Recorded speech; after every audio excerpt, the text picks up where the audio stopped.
And hello guys, kamusta po kayong lahat mga kapatid? One Talk PH nga pala, nagbabalik po mga kababayan para sa panibagong update and for today's video mga kapatid, pag-usapan po natin itong isang balita galing po sa UNTV mga kababayan na di umano sinasabi dito mga kapatid na merong isang dating opisyal na certified DDS ang nagpapakalat ng ka-fake newsan ngayon sa internet mga kababayan para lang sirain ang imahe nitong ni Representative Jerbel Luistro at ni Attorney Ligutan. At sinabi daw nitong dating opisyal na ito mga kababayan na kapag ang isang tao daw mga kabatid ay sinisipon at naglalaway, biruin nyo yan, sinisipon at naglalaway, senyalis daw yan mga kababayan, ng pagsisinungaling. Biruin nyo yan mga kabatid.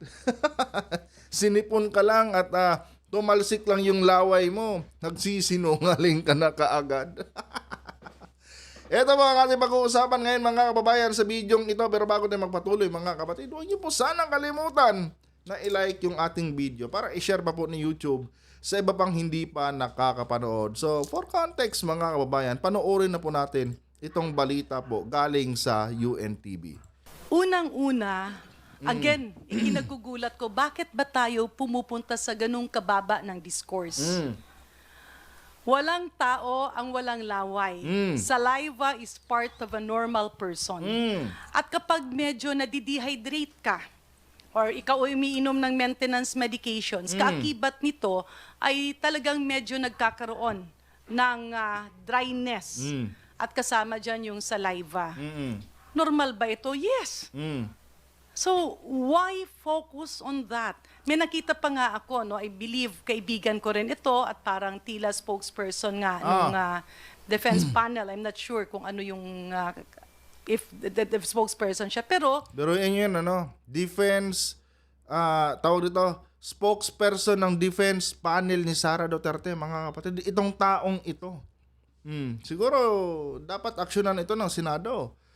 Kasi nga mga kababayan, tinuturuan niya kasi itong mga DDS ngayon mga kabatid na kutsain itong si Attorney Ligutan at itong si Representative Jerbel Luistro.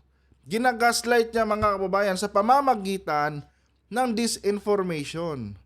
Di ba? Siguro, Senator Win Gatchalian, total ikaw naman na yung Senate President. Siguro dapat mong aksyonan itong spokesperson na ito ng Defense Council ni Sara Duterte. Kung kailangan i-contempt niyo yan.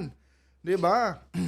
Tinuturuan niya ng maling impormasyon yung ating mga kababayan, mga kapatid. Delikado po yan. Delikado po yan mga kababayan. Tuloy. nagulat ako nung sabihin niya, physiologically, medically, scientifically, ang laway daw at ang sipon ay simbolo ng mga taong nagsisinungaling. Di ba mga kapatid? Scientifically daw mga kababayan, ang laway at sipon daw mga kapatid ay simbolo daw yan ng isang taong nagsisinungaling. Sino kaya itong opisyal na ito mga kapatid? Grabe naman mga kababayan, lahat po ng tao ay naglalaway. Lahat po ng tao mga kapatid ay sinisipon. Ngayon mga kababayan, kapag dinapuan ka pala ng sipon mga kapatid at tumalsik yung laway mo, ibig sabihin sinungaling ka na kaagad. Grabe kababa mga kababayan, na argumento yan. Ginamit pa talaga yung science mga kapatid para magmukha siyang legit. Take note guys, dating official to. And ngayon mga kapatid, spokesperson pa daw ng Defense Council ni Vice President Sara Duterte. Sa madaling sabi mga kababayan, isa siyang professional. May pinag-aralan pero mga kapatid, yung argumento niya is pang-illiterate. Biruin mo yan, laway at sipon, sasabihin mo, senyalis yan ng isang taong sinungaling. Nako mga kababayan, kung ganito po kababaw yung mga pinapaniwalaan ngayon ng ating mga kababayang mga DDS mga kapatid, nako, masasabi talaga natin na may problema na sila sa utak. Nalay. My God! That's a big lie. My God! I hate drugs. Naalala ko si Tatay Digong, mga kapatid, ano, sa My God na yan. Tapos, biglang lumabas yung katotohanan, no? Siya pala ang ugat ng malawakang transportasyon ng illegal na droga dito sa ating bansa. Diyos ko po. Talay.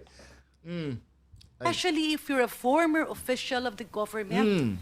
Hindi kasi pwedeng nililito natin. Ang sipon ay isa Hindi po yan panglilito. No, hindi po yan panglilito, mga kabatid. That is completely spreading disinformation.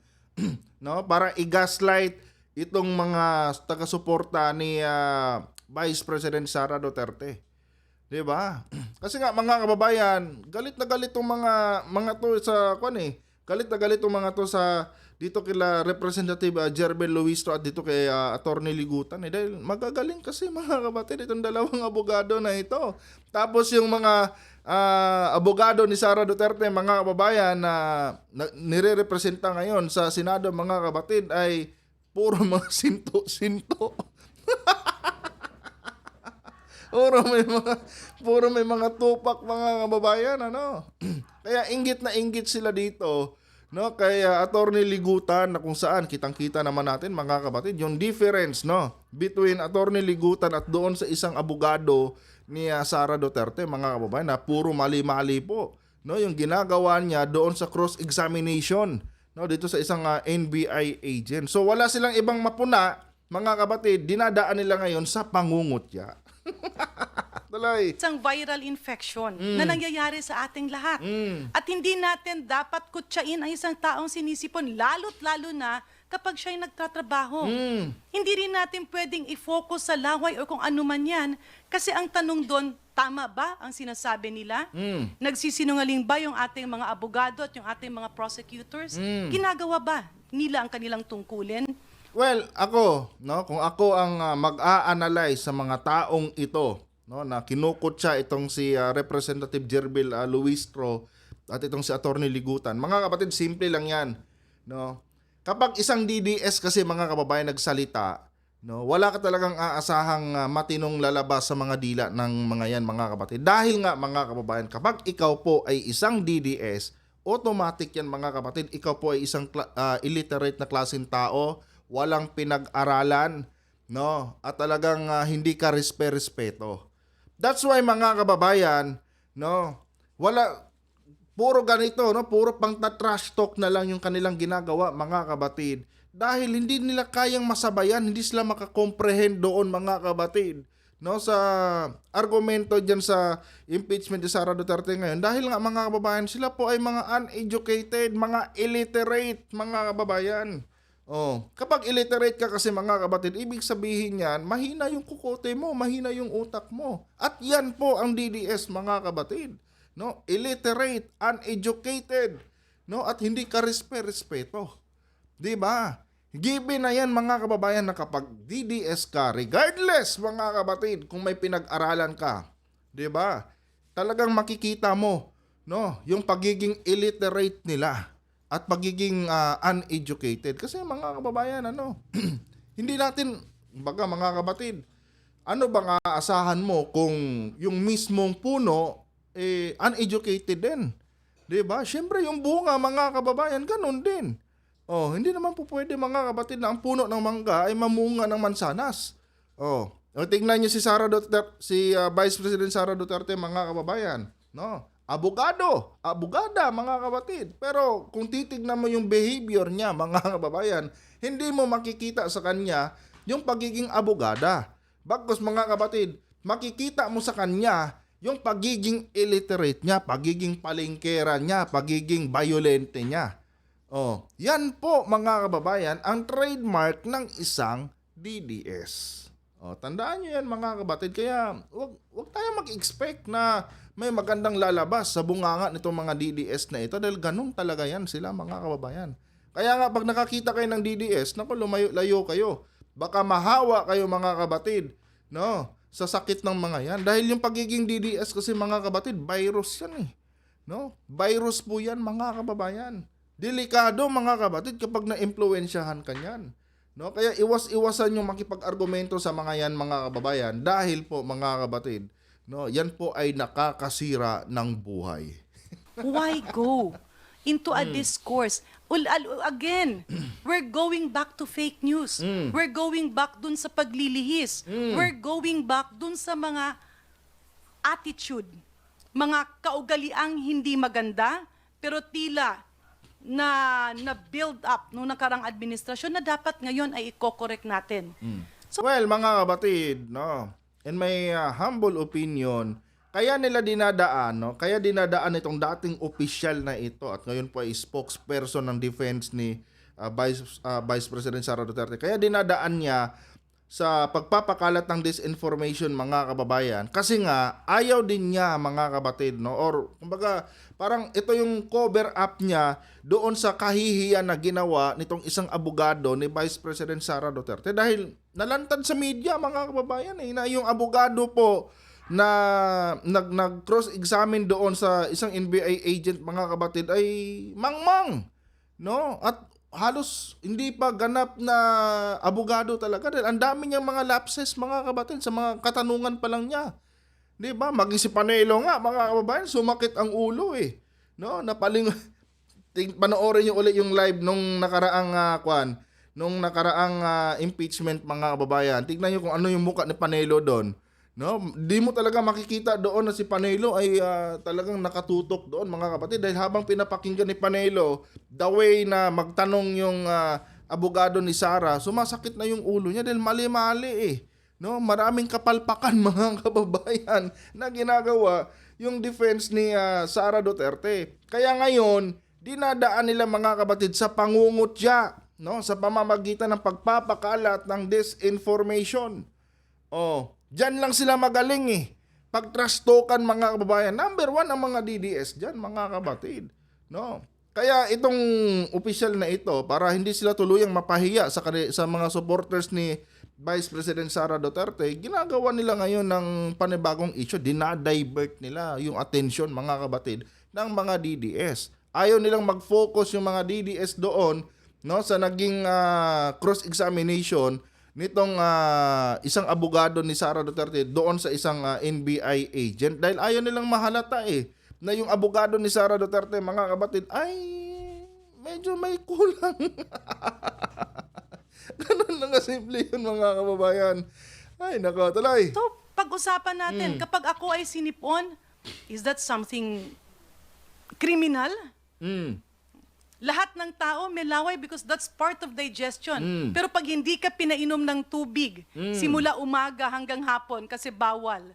Kapag ikaw ay hindi nakakain, no, at ikaw ay doon na nagtatrabaho. Well, technically, itong mga DDS na ito, mga kababayan, wala naman talagang mga kain yan. Dahil nga walang makain, mga kapatid, pinapatos nila yung 150 na binabayad nila sa bawat rally. Diba? Kasi kung matinong tao ka, no, may magandang hanap buhay ka, hindi ka sasama sa rally dahil lang sa 150. Kaya sumama sila sa rally, mga kapatid, dahil 3 kilong bigas na rin yun Diba? Kaya wala sila sa katinuan, mga kababayan, at kaya mabilis silang maimpluwensyahan dahil kulang sa nutrisyon. Ito, real talk lang, mga kapatid, real talk lang po talaga. No, ito mga DDS na sumasama dyan sa rally, mga patay gutom yan. Pero inyo, 150, mga kababayan, sumama na kagad.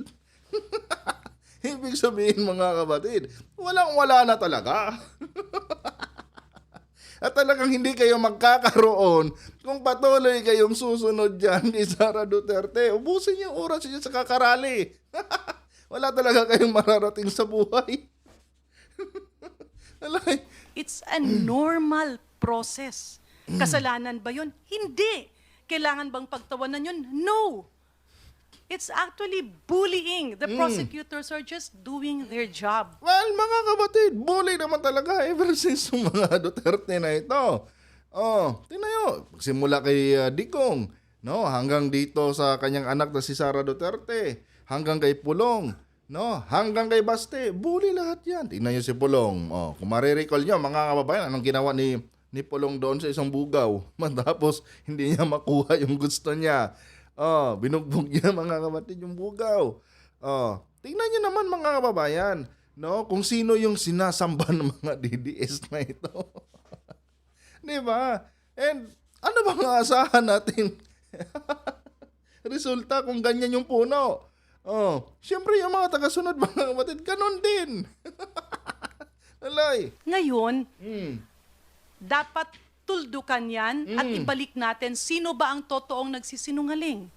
Yung nagsisinungaling, yung pinapalabas na kasinungalingan ang naging cause ng sipon. Never Tangina na, pero mo yan, sinipon ka lang. Tapos tumalsik yung laway mo, sinungaling ka na kaagad. Utangin ang argumento yan. Napakababaw mga kapatid. And yet mga kababayan, talagang pinapatos ito ng mga DDS. Visit. Grabe. Alam niyo mga kapatid, nakakahiya na po talaga. Ewan ko lang kung itong mga DDS na ito, aware pa sila sa kanilang mga ginagawa. Niruin nyo, ganyan kababang argumento, kinakagat nyo. Pinapaniwalaan nyo. Hinay ko po. Hindi man lang kayo nag-isip, Grabe naman yan, sir, Sipon at laway lang. Nagsisinungaling na kagad. Di ba? Paano pag kayo po ang sinipon dyan, And lahat naman tayo mga kapatid, dahil sa pabago-bagong klema, kadalasan sa atin sinisipon talaga. Paano pag sinipon kayo? Ibig sabihin, mga sinungaling na rin kayo. Diyos ko, mga kababayan. Wala na silang ibang maibato. Well, gaya ng sabi ko sa inyo, cover up kasi to eh. Itong ganitong klaseng disinformation, cover up to doon dahil napahiya sila mga kapatid eh. Doon sa kanilang abogadong pinag-cross-examine nila doon sa NBI.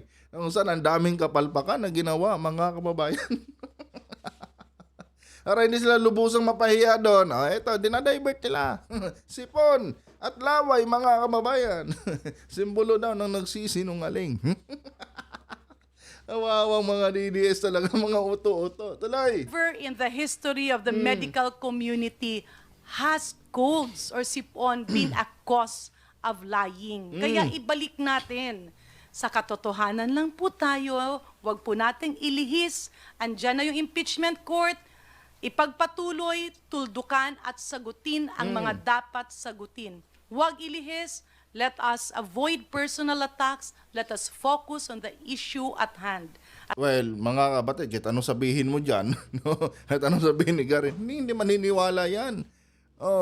Paano yung nagsasalita din mismo na si Garin? Galit din yung mga DDS yan. Ganun kababaw yung mga utak ng mga DDS, mga kapatid. Di ba? Wala na silang pakialam kung anong sabihin mo. Basta kapag ikaw ay isang anti-Duterte, matik yan. Masama ka na kagad sa paningin ng mga DDS. Yun ang turo eh. Di ba? Yun ang turo sa kulto ni Digong. Kapag isang anti-Duterte yung nagsasalita, huwag niyong paniwalaan. Kahit ikakapahamak nyo ba yan, huwag niyong paniwalaan. Dahil hindi yan legit. Ganun eh. Tingnan nyo mga kababayan, nakakita na ba kayo mga kapatid na merong isang tawag dito, anti-Duterte nagsalita ng katotohanan na pinaniwalaan na? Di ba wala? Unang banggit pa lang mga kababayan sa pangalan ni Duterte nitong taong ito, sandamakmak na namura mga kapatid. Ang binibitawan ng mga DDS. I mean, ayaw nila ng kwan eh. Kumbaga, bulag na sila mga kapatid. At Duterte na lang ang nakikita nilang tama. Yan na lang yung para sa kanila. Basta Duterte, tama ka. kaya yung BP Inday nila mga kapatid, ang daming tama. Halos lahat ng mga sinasabi ni BP Inday nila, nakikita mo may tama talaga siya. Tragis na yan. Talay. At pasensya na po kung sa aking kaibigang nagsalita niyan. It is an insult to us doctors to say that sipon and having saliva are symptoms of lying. Siguro naman na representative, Congresswoman Garin, naniniwala ka na ngayon na kapag DDS, automatic yan. Mga ignorante yan, mga illiterate yan. Well, mga kapatid, totoo naman po kasi talaga. 'Di ba? Masisisi nyo ba ako kung babansagan ko kayo, mga illiterate kayo, mga uneducated kayo, mga hampas lupa kayo? Oh, masisisi nyo ba ako? Hindi, dahil yung kayo eh. Oh, yan yung nakikita namin sa inyo, mga kababayan. Sino ba yung mga sumasama dyan sa rally na tumatanggap ng 150? Di ba mga hampas lupa? Oh, mga kababayan, real talk lang tayo dito. Mga hampas lupa. Tatanggapin nyo ba yung 150 na yan kung maayos yung pamumuhay nyo? Hindi! Oh. Ngayon, bakit kayo nagsisisigaw dyan kahit hindi nyo naman alam yung katotohanan? Dahil mga illiterate nga kayo. Oh. Action speaks louder than words, mga kapatid. Ika nga. Oh. I-describe namin kayo base sa mga action nyo. Oh. Ngayon, yan yung nakikita namin sa inyo eh. Akala mo kung sino mga magagaling. Tulad ng mga OFW, mga kababayan natin, mga DDS doon sa Canada. Oh, akala mo kung sino mga magagaling eh. Akala mo kung dahil sa credentials nila kaya sila nakapunta ng Canada eh. Eh, mga kababayan, kung tutuusin lang yung mga nang alipusta doon kay Yusek Castro, no, na mga kababayan natin mga Bisaya, pinuhunan lang nun mga kapatid yung kanilang mga budingding. Oh, bumukaka yun mga kababayan sa webcam. No, dahil uso pa dati yung webcam eh.